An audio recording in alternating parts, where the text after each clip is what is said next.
Hi, and welcome to Eminent Americans. I'm your host, Dan Oppenheimer, unreliable narrator of the contemporary American intellectual scene. My guest on the show today is Chris Cillizza, who you may know if you know him from his time at Washington Post and then CNN, and now he's on Substack. I know him instead from high school. We were classmates for 2 years at the Loomis Chaffee School in Windsor, Connecticut. We were friends in high school, but hadn't stayed in touch.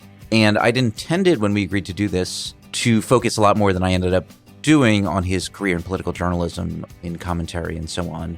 But instead, we ended up doing what I think all of us end up doing when we run into somebody who we knew well once upon a time, but haven't seen much or haven't touched base with in a lot of years, which is partially we talked about the old days, but more than that, we talked about the choices we've made since then. We sort of touched base existentially from midlife, thinking about where our careers have gone, what the choices we made are, how we balance things like ambition and responsibility, or work and friends and family. So all that stuff. It's a middle-aged dad, husband, professional conversation, I think in the best way. Chris was laid off by CNN in 2022 and moved over to Substack. He's talked about the effect that had on his life and career and worldview very openly a lot on his Substack. So that's also something we talked about, what it was like to be, if not quite famous, having a serious public profile and then sort of falling off that perch and what it's meant to his self-conception, what it's meant to how he thinks about his life and career and things like that. So that's also a big topic of conversation. I hope you enjoy, and I'll be following up soon with other conversations with people including Anna Gott of Interintellect, Avais Aftab, whose Substack, Psychiatry at the Margins, is really pretty awesome. Greg Barnheisel, a historian at Duquesne, who has a new book out about Norman Holmes Pearson, and some other stuff. So looking forward to sending those conversations out into the world and hope you enjoy this one. Thanks.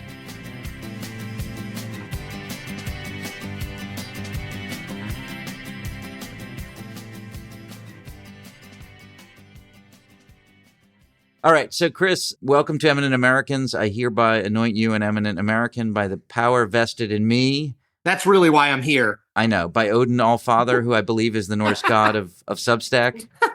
Chris, we're going to get into your career in life and politics, but I should say for whoever is listening, you and I actually know each other, not from journalism, not from politics, but from high school. We both went to this prep school in Windsor, Connecticut, Loomis Chaffee. I went there from freshman year. Did you arrive junior year? I'm trying to remember. That is correct. Yep. Was there a reason you came late? So I went to an all-boys Catholic school in Middletown, Connecticut called Xavier for 2 years, and I hated it. I was miserable. And I had looked at Loomis.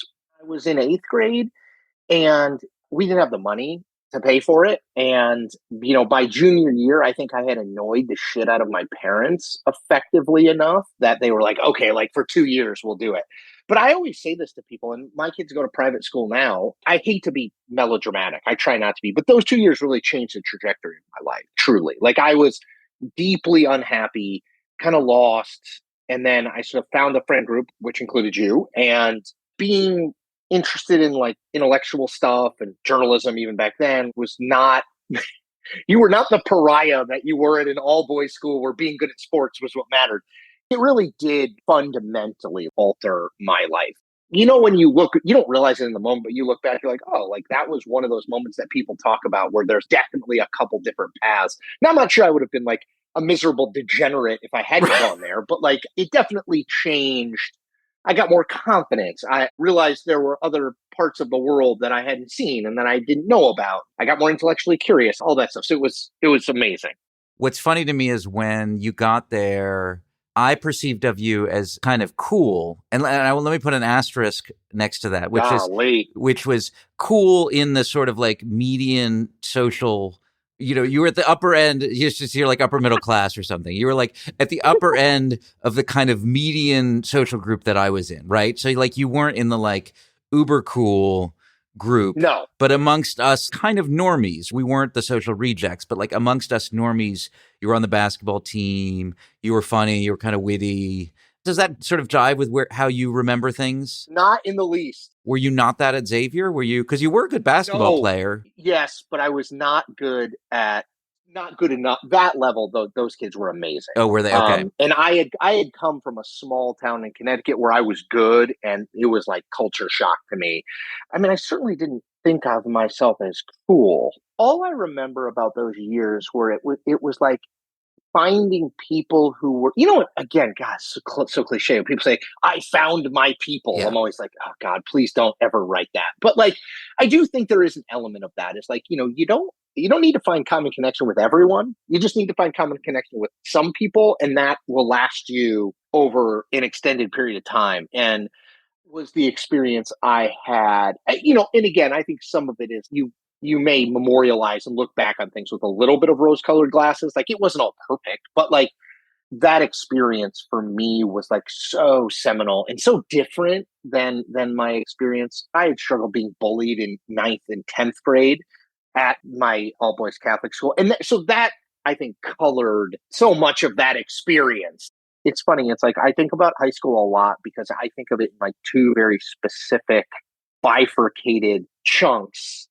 And one of them was really pretty great.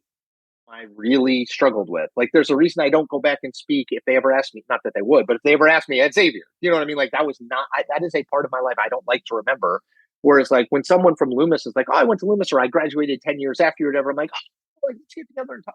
It's just different. No, it's interesting. I mean, I think about, I went to the Loomis reunion last year, and I'm such an advocate of reunions because I think, like, for me at least, and I think you have to be in a certain place of kind of emotional centeredness for this to work. But I think if you go and you feel, not like, you don't have to feel like fantastic about yourself, but if you go and feel like sort of okay about yourself, I think it's healing. Yes. I think what you find is there's people you didn't like or you felt inadequate with respect to, and they've gotten more normal. They've gotten more normal and kinder, or they've gotten like fatter and older looking, and Totally. you feel absolutely, or that's they're the not best. successful and you feel better vis-a-vis them. Like, either one of those things is healing, right? There's nobody who's showing up at the reunion who's still doing that same thing that made you feel insecure, person. right? And so if you can go and kind of be centered, and I think it's important to have an ally. Whether I'm in this, I am actually married to somebody from Loomis, but whether it's a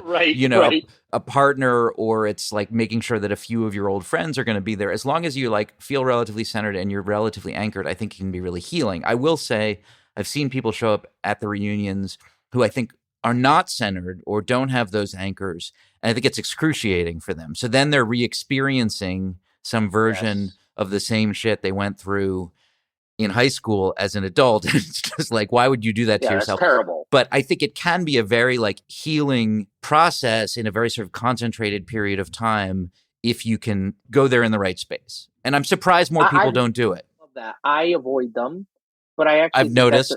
Yes, but I actually think that that's a very thoughtful take. Like, and I do think it's probably like everything in life. It's so much about who are you going into that. Do you know what I mean? Like, it's not really about the other people. It's really like, how do you feel about yourself? When I went back and spoke, I ran into a mutual friend of ours who I don't know what he does, but it's something involving money, and he's made an absolute shit ton of it. Okay. And he's endowed a scholarship, and he's on the board. I'm sure you know who I'm talking about.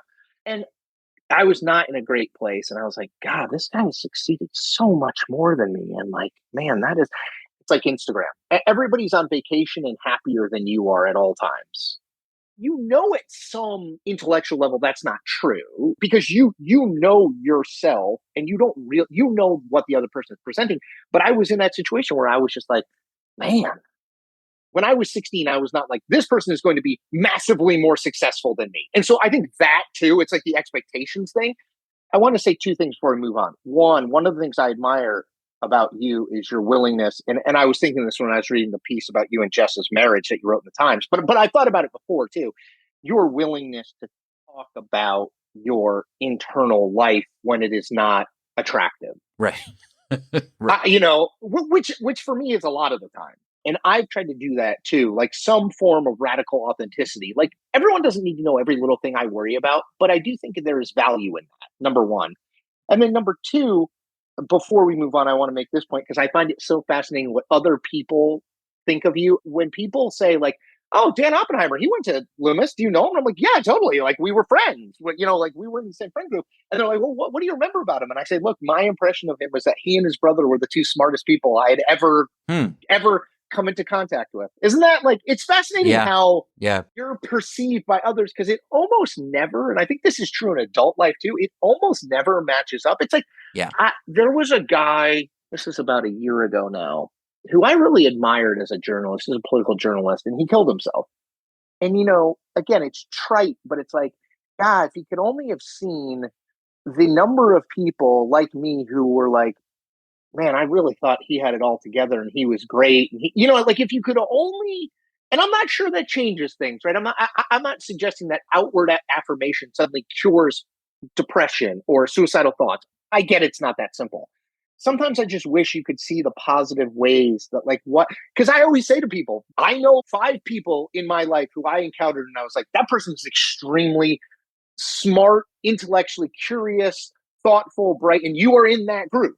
But very rarely do we think like, I'm that person. Yeah, totally. And the people who do think that, maybe they're douchebags. Right. Like, I don't totally, right. Totally, I'm not sure what there's a healthy version of that, but I'm not sure. I was going to say it's interesting. I mean, we will move on to your career in political journalism, but I'm also happy to stay here because one of the things that I'm sure you've had this experience too.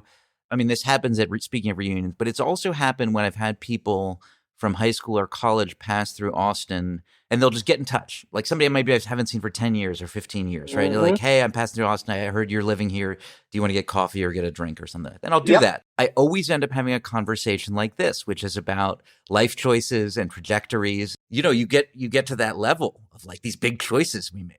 One of my favorite passages from like my favorite fiction book, All the King's Men by Robert Penn Warren. He writes about he calls it the friend of your youth, and how that seeing is different than the seeing of even a very close friend of your adulthood.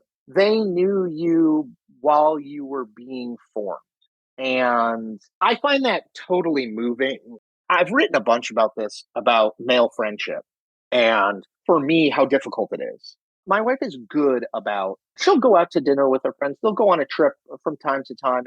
I don't really do that. I sort of see guys at sporting events because my kids, like on the sidelines and stuff. Okay, here's a good example. When I got laid off, which was very public, if I could, okay, Chris, name 5 people you could reach out to and have like a real conversation like, this fucking sucks. I can think of 2. And I worry about that a little bit because I think of my boys, and my father passed away in 2020, right at the start of COVID. And there was no funeral because Connecticut you couldn't get together at that point. But I always thought, like, I'm not sure how many people would have come. And particularly, like, he didn't have a group of male friends. And I've really struggled with that, making male friends and carving out time for them. In high school, we were friends, but I have a very distinct memory of wanting to be closer friends with you. And I would hang out a lot with Rintu, who was also a friend. We would try and get you out to do other stuff with us outside of school, and you were not available. I have that very clear narrative in my mind that there was a point beyond which you were not going to go with us. Absolutely. And what's so fascinating about that is I remember those times, and it's not like I had other plans. Right. You know what I mean? And I'm an only child, just hang out at home, which is weird because like my home life was not like amazing. I suspect it's kind of like a unconscious emotional reserve. Don't get too close to anyone. I know I was so laser focused on like school and achieving and success. And, in truth, like that was the governing dynamic of my life until about 45. It was like next step, climb ladder.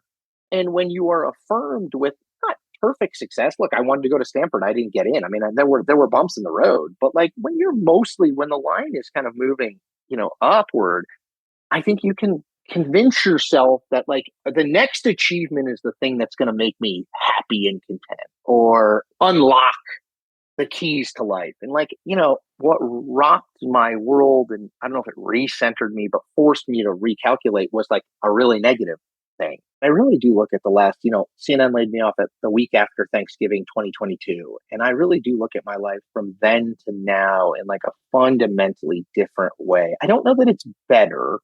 I think I'm a little bit more aware. I feel like I'm in a healthier place. But that's very interesting. I remember that stuff. And I don't totally know why, but I do still think I struggle with close male friendships. I don't think I'm alone in that. I mean, I've written about it. A lot of dudes have like sent me notes like, dude, I feel the same way.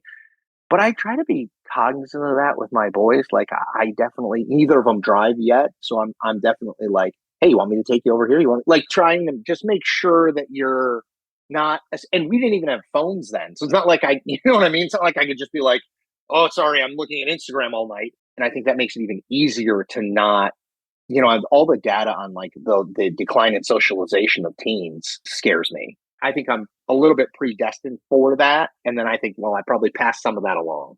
I'm thinking about you talking about how like you were so driven and like, you kind of got each thing. And I sometimes wonder if I was somewhat protected from certain traps because of like just pure self-sabotage. I was very ambitious. I mean, I've always been very ambitious in certain ways, but I have not been very effectual in achieving those ambitions professionally. And I think about our 20s, right? So we graduated. I went to Yale. You went to Georgetown. I think we probably had similar ambitions and we're both interested in politics. You're both interested in writing. Mm-hmm. But I just Yep. I kind of floundered and whatever. I did fine.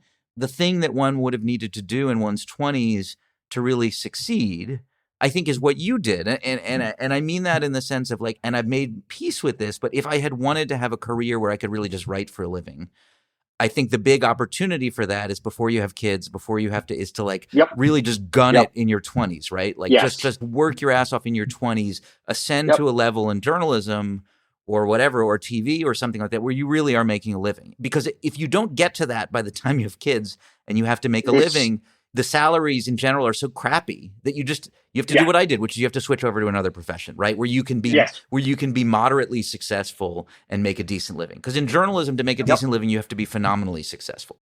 It's exactly right. I remember I was at the Washington Post and I would look around and I'd be like these are people who have like journalistically, whatever you think of the Washington Post, like it's one of like the big titans of media. Like, and I'd look around and I'd be like, these people are making $105,000 and they're 46. This is when I was 29. And I was like, as I aged, I realized like, let's just say you're at Wiley, Ryan and Fielding, whatever, some big law firm, and you make partner. You've succeeded at some level. I'm not saying you're the managing partner, but you make partner. You're probably making $1 million and a half. I think of this even more now because I'm now 49. And I think of, okay, when I was 29 and those people were 49, so they had kids in school, they had, all the expenses that come along with that and being that age. And I'm like, how the hell did they? This wasn't 100 years ago, Right. When you like go to the grocery store and it was $20 to buy everything. Like this was 2005. How the hell did they make it work? I mean, that's one of the problems journalistically. And by the way, it is why I have fielded since the election 25 calls from people whose names you would recognize who work for legacy media, because they realize that if you make a living wage first on the chopping block, right? Like when they look at the Excel spreadsheet, they're like, wait a minute, Cillizza, well, I didn't make that amount of money. Like we could get 80% of his production for 25% of his cost. So that's number one. And then number two, if you make not what you would think you would make if you worked for, say, the New York Times, like, oh, you can monetize your journalism and you keep all that money, like, and so I think that's why you're seeing that's sort of the problem. It's like legacy media is being eaten from within because you really can't pay. I still remember this when CBS paid Katie Couric $20 million a year to be their evening news anchor. Somebody said to me, that's the last huge contract like that you'll see for broadcast because you can never make that money up. No one is worth $20 million anchoring the nightly news. It's why Lester Holt leaves, they put Tom Yamas in, who's fine, but they're not paying Tom Yamas. I was like, I didn't know Lester Holt was there. Yeah, right. This Barely. is my point. Yeah. I always say to people who are in the news, name me an anchor of the CBS Evening News now, right? Because Nora O'Donnell, fellow Georgetown graduate, is gone. No one can do it. It's John Dickerson, who I love, who's a wonderful guy. Yeah. But right. they're not paying John Dickerson a tenth of what they pay. So it's like, that's the problem. It's like it does not make business sense to pay these people that amount of money.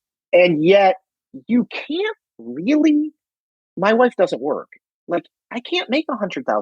I'm not saying that's nothing. I get it. I'm just saying in my life, that doesn't Right. work. With And your kids so at private school, with your wife not working, like in you DC, in the DC area. monetize content. And I think you're right. It's like, if you don't look, people always say to me, like, I started Substack. And I'm like, you can, but like, unless you are a really well-known name, and I don't include myself in really well-known, I would say I'm a well-ish known name. Unless you're a really well-known name, do not assume it is going to be your financial savior.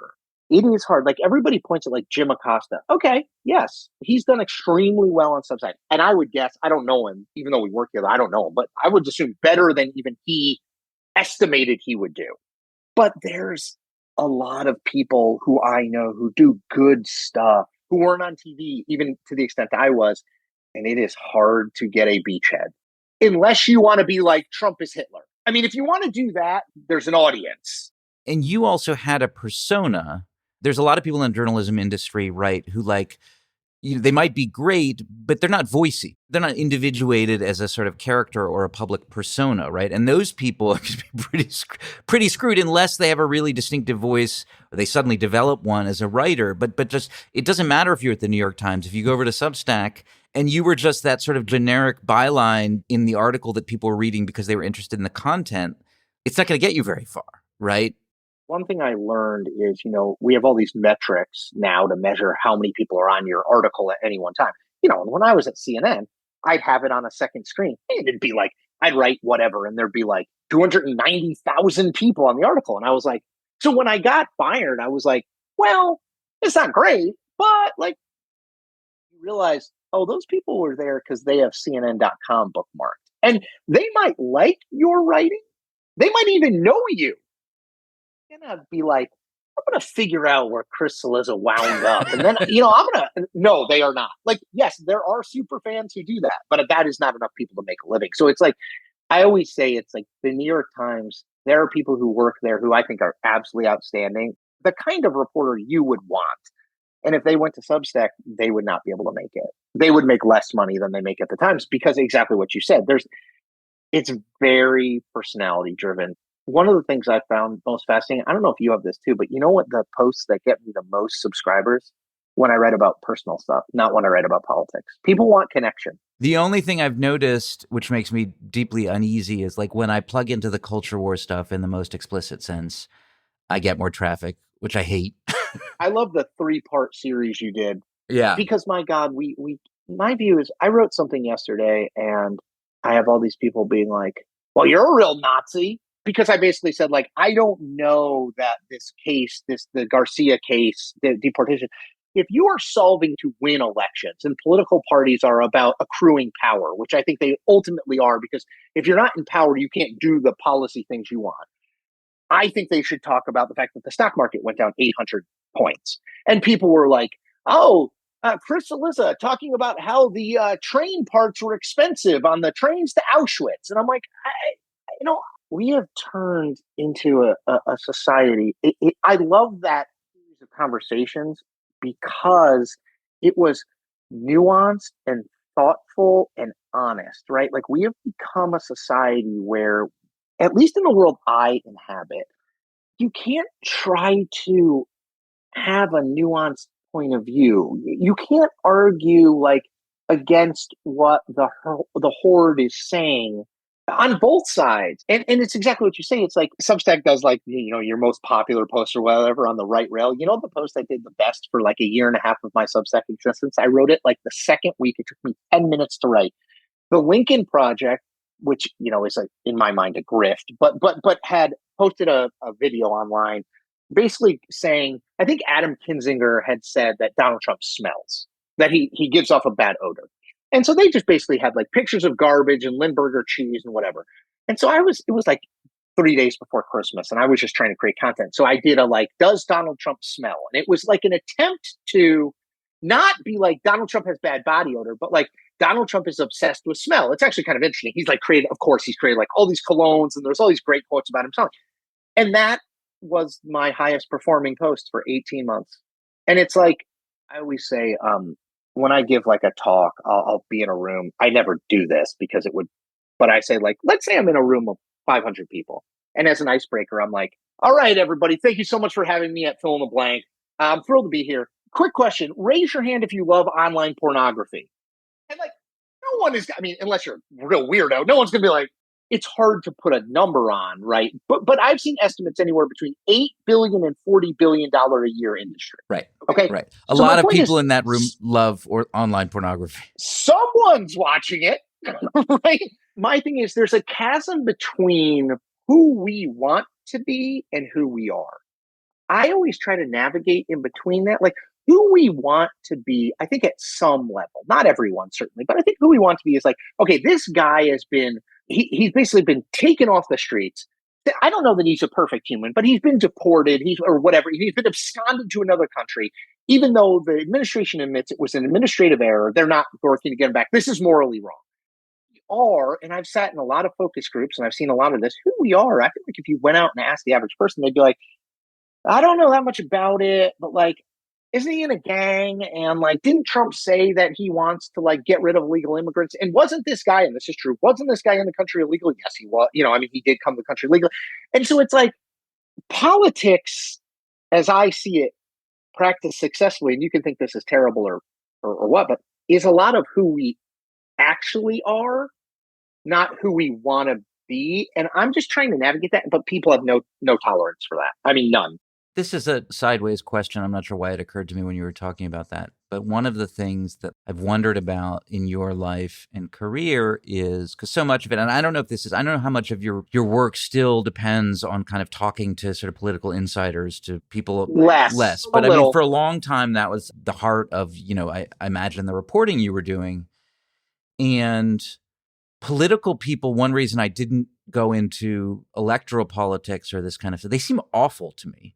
When I kind of have grazed against that world, partially it's because, the gap between who we are and who we are sort of presenting ourselves seems so vast amongst those people, and I guess I'm just kind of curious for you, is it that there's people have their public persona and then they have this real private persona? Does it bleed into the private persona where there's a lot of people who just don't seem authentic? Was it difficult for you dealing with those people? Yeah, I don't know.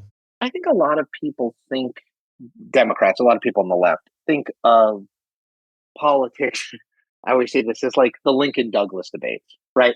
We're going to have 6 conversations in which we speak extemporaneously for 2.5 hours, and they're hugely sage and wise. And like politics is actually, as I've seen it practiced, nothing like that.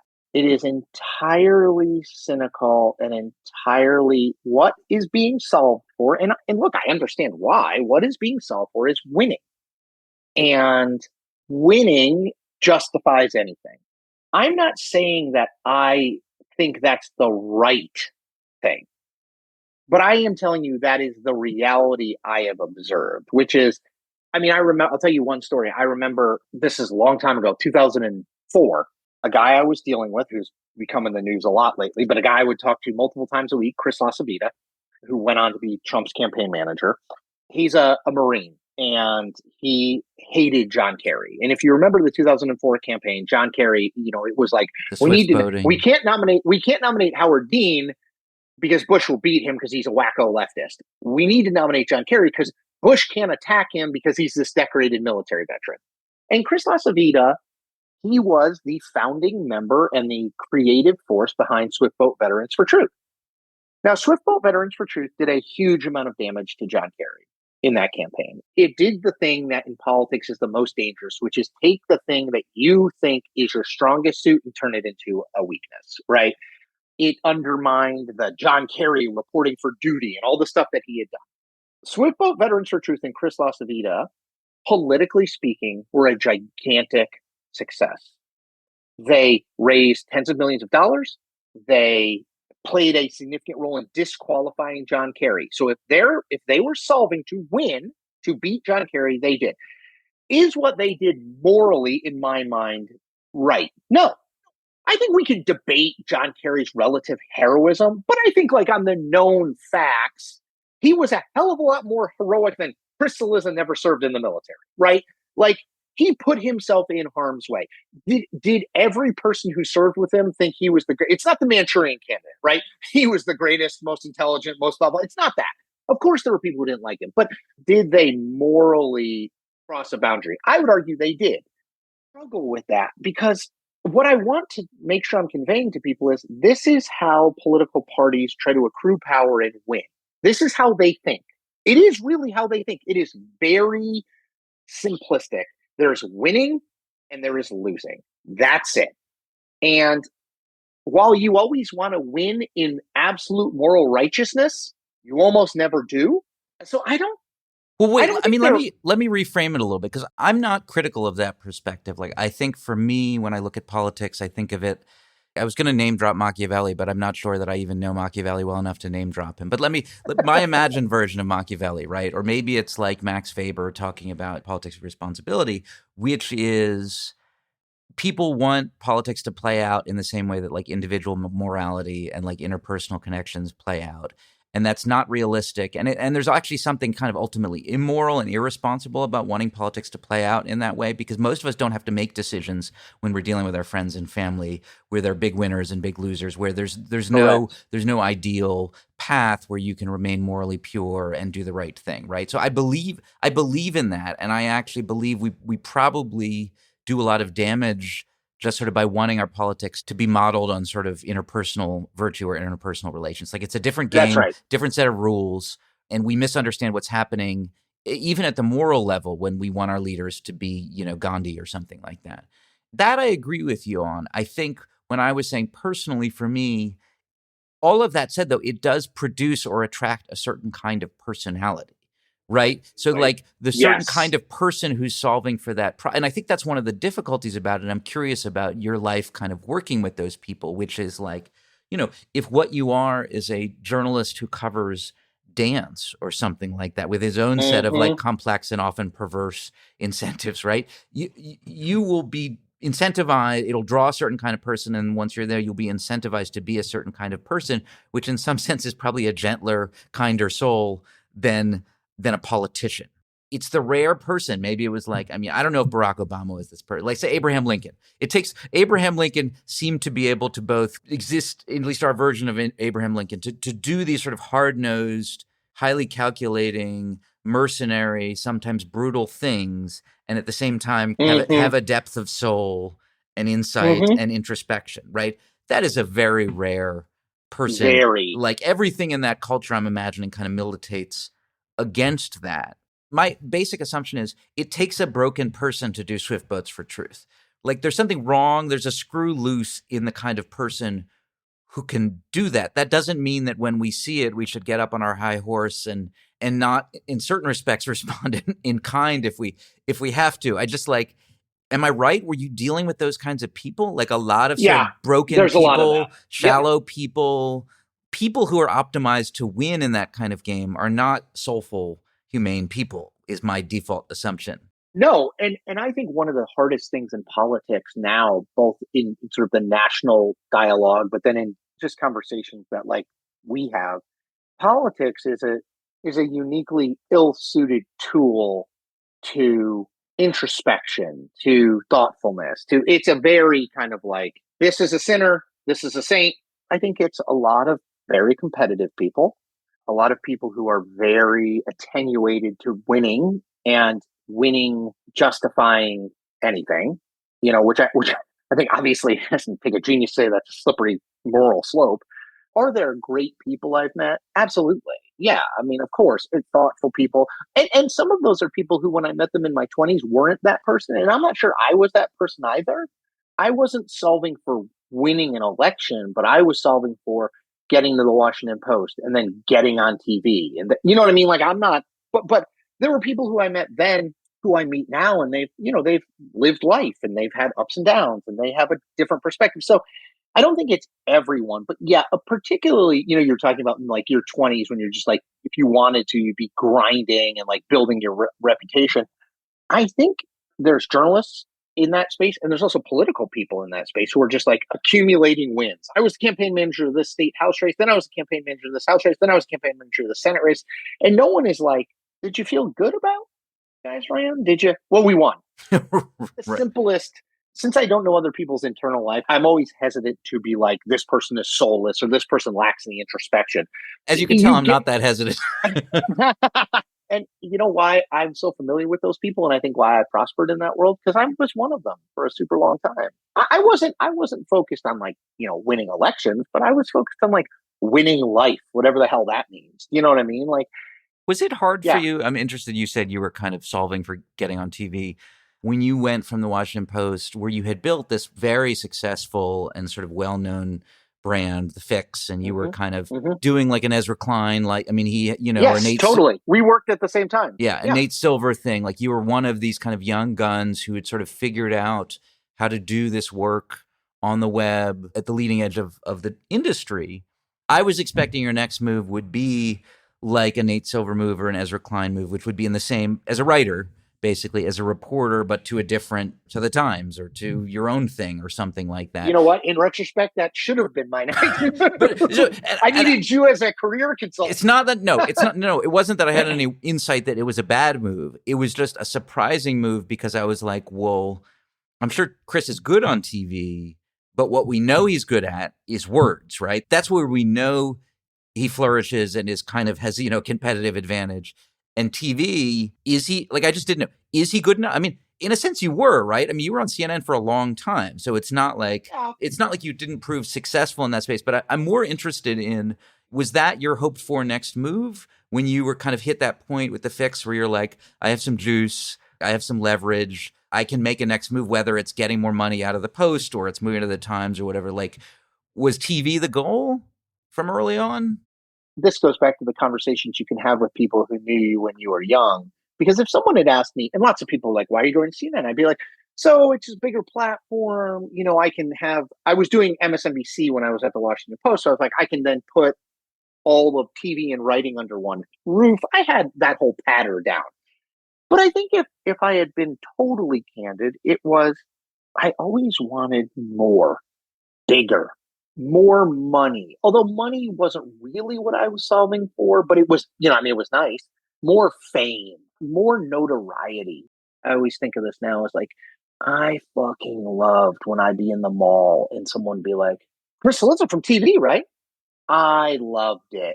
I know how people are like, oh, it's fame, the fame monster. It's so terrible. And maybe if you're Lady Gaga, it legit is terrible because you can't go anywhere, you can't do anything. That's just the right amount of fame, right? You can live your normal life, you can go out to the restaurant, but it opens up a lot of opportunities and you get a certain amount of like, hey, can I take a selfie? Or, what, Totally. which is like, again, not everybody, but a lot of us would be like, yeah, that's really nice. Like, sure, why not?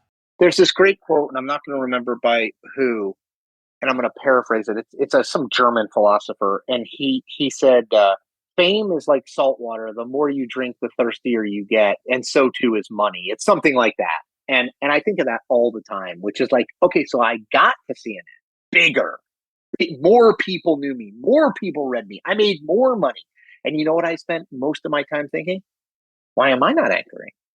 Why am I not on the 7 to 11 p.m. election night coverage? Why am I on the midnight to 4 a.m. election coverage? Do you know what I mean? Like, that actually was like a really good lesson for me. Do you worry about falling back into that? Up until 3 or 4 years ago, you were on that train and you were sort of being driven by those incentives. You had this massive shock to the system. You've done a lot of introspection. You've done a lot of like, but look, you're a talented guy. You're still a hardworking guy. You could go back up again, right? That could happen. Whether it's, you get 5 million subscribers on Substack and you're making a shit ton of money, or CNN calls or MSNBC calls, or the next Democratic administration calls and says, hey, we need a press secretary or something. Like, it's not implausible that you could be back up at CNN or greater levels of fame, influence again. Do you worry that you could get sucked back into that? Do you feel like you have enough guardrails in place or you've done enough introspection? Like, I just think about it with you because it's like the sudden epiphany is like, it's great, but it's also like can be very like evanescent, right? Like transient. Yeah. Totally. Yeah. Certainly in the first 18 months after CNN laid me off, if NBC had called and been like, hey, you want to come work here? I'd have been like, absolutely. The reason that I am on this path is partly because I chose it, but also partly because no one else asked. So I don't think that's likely to happen. But yes, of course, if you've gone down a road before, I think it makes it more likely for you to go down. I think two things are true. I think it is almost impossible that one of those places would be like, Chris, we want you back for a million reasons. And I think it is equally unlikely that I would say, you know what, I want to go back into that for a number of reasons. The first of which is because like this is where I'm my true self or whatever. But also like it is unlikely they would pay me what I'm able to make from these various things, you know. And so I don't think that would happen. But I mean, look, I think you always have to guard against it or be mindful of it. Because yes, I have put guardrails in place, but you hit a guardrail hard enough and it breaks. You know what I mean? Like it's not a guarantor. Maybe it's not a news station. What if it's this? What if you write a memoir, right? You write a memoir about your midlife crisis. So you write that book. Most books don't do much of anything, I know, right? But like, let's say it hits. Your book is a bestseller. It's not a Tuesdays with Morrie bestseller, but it's like a bestseller. Right. I mean, you're already on the speaking circuit, but you're up to the next level of the speaking circuit. There's more that you're being asked to do than you can do and maintain a kind of healthy life and spend enough time with your wife and kids and work on yourself to make more male friends and all of those. That is the more likely trajectory for me too. I mean, Jess and I are working on a book now about couples therapy and relationships, you know, and that's the only book I could ever write in my life that could possibly, it probably won't be a bestseller, but it's the only possible book that I have in me that could be a bestseller. Right. And so the same thing, like that could happen to you. Maybe it won't, but like it's plausible. And so you would have to be very strong and being like, you're offering me $50,000 to go for the weekend to give this talk. And I just can't, I can't do it. Right. My son has a baseball game. Sorry. I think it's really hard. I think one of the stupidest things that we tell kids is like, you can do it all. You really can't. Like, I think anyone who's lived a life, it's like, you can either choose to try to run PwC, or you can choose to be maybe a partner at PwC, but make your kids' high school baseball games. But you can't really do both because there's always going to be someone who is willing to make those sacrifices. And they're always going to be at the golf tournament in Kiowa for the weekend when you've been away all week or whatever. You know what I mean? And so it's so pernicious. They're like, you can do it all. And I get why we tell kids that, because it's like, you're not any one thing. You're not just an athlete. You're not just a theater kid. You're not just a smart kid. You know what I mean? Like everything comes with sacrifices. And, you know, right now, I mean, I'm literally ending this so I can go see a 7th grade hour-long baseball game. Granted, I'm not Anderson Cooper. I'm easier to cut off. True. I mean, you did pay me big significantly for this. Yes, an appearance fee. Right. But like, I'm trying to always put that first with the acknowledgement that it's like, yeah, you know, in my ideal world, honestly, I'd get up in the morning, I'd go to a coffee shop around here, and I would bring my Kindle and I would read for a couple hours and I'd look at the news and then I'd come home and I'd probably take a nap. And like, I know a lot of people are like, and I do yoga. No, in my ideal world, I would not work out. I would. And then like I'd go pick the kids up from school but that would make me $0.0. Like you can't have just that. And I understand that. It's like there are times when I have to do those things, but it's like, can you keep it in somewhat healthy balance with the understanding, and I'm sure this is true with your guys' lives, that there's going to be some weeks where it's a lot of work and not a lot of kids, and there's going to be some weeks where it's a lot of dadding and not a lot of work, and you're like, oh shit, and you're probably going to feel, if you're like us, I think you're probably going to feel guilty in both of those deltas. Sure. And all the time in between. Exactly. Yeah, that's a function of my life. But I don't know. I mean, I think about that all the time because people do always say to me, not always, occasionally people will say, well, what if mainstream media came back, you know, because you've built this little farm over here. What if they want to buy it into their bigger farm? What would you do? And I'm always kind of like, I don't think it's happening, but I also kind of like, I mean, in my let me just give you one example and then I'll go. If I worked for CNN and you were like, hey man, can we get together and just like shoot the shit? Like we had no it's not like we had like a blueprint of what we were going to talk about. And I'd be like, well, I've known him since high school. Like I've literally known him since I was 14, 15 years old. Like this is someone I trust. He's not going to be like, why is CNN so evil or whatever? They would say no. They wouldn't let me do it. And it's like, oh, I like doing this. I find enjoyment from it. So it's like I want to continue to put a work-life situation in place that allows me to do that kind of stuff with the acknowledgement that I'm not 21 and don't need to make money, and you know what I mean? So it's like it's not like I'm going to go drive across America tomorrow, but I want to be able to allow time to do stuff like this. And I think it's for me at least, it's like literally a daily battle. And when you were like, hey, can you do this time? My first inclination was like, oh, I have something then. But it's like, I could fucking move that thing. Yeah. Do you know what I mean? Like, it's totally. not like it's, and so the point is like, I'm trying to be better, but it's a daily struggle. Can I ask a favor? If ever, I don't know how much you ever do return guests, but I would love to be on again.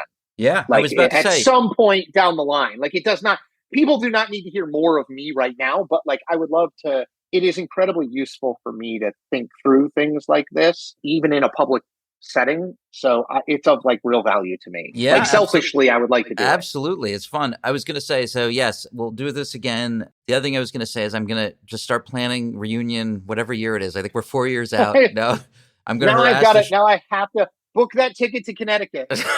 I will harass the shit out of you. We'll do an episode of this, and I'll be like, Chris, are you in a good enough place? Are you like centered enough? Can you handle? Remember when you said that you thought I was saying the right things on reunions? And then we will go to reunion, and because I'm like a volunteer for like our class, I will say, hey, can I do a panel with Chris Cillizza where we talk about his anxieties about coming to reunion? And so good. It's so meta.